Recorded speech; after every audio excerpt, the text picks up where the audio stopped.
سازمان را انوار جایزه سالانه شهامت آنا پولیتیکوفسکایا را به ملالای جویا اهدا کرد. این جایزه به تاریخ 6 اکتبر طی گردهمایی در لندن به ملالای جویا اهدا گردید. این جایزه به یاد بود از آنا، خبرنگار مشهور روسی، همه ساله به یک تن از زنانی داده می شود که برای گفتن حقایق خطرات بزرگی را پذیرفته باشند.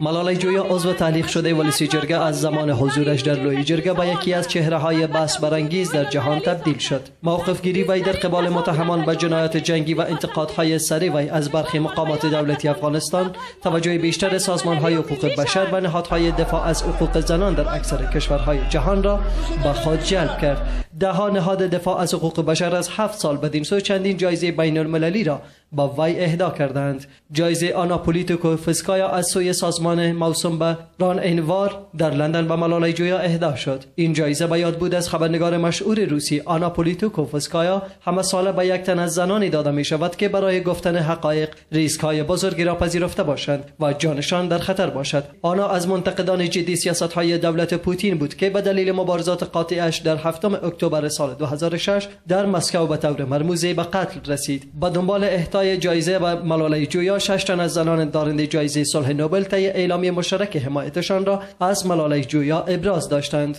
همچنان جویا ضمن سپاس از آنانی که وی را حمایت می کنند اعلان کرد که وجه نقد این جایزه را که $5000 می باشد برای بهبود وضعیت زنان افغانستان به مصرف خواهد رسانید.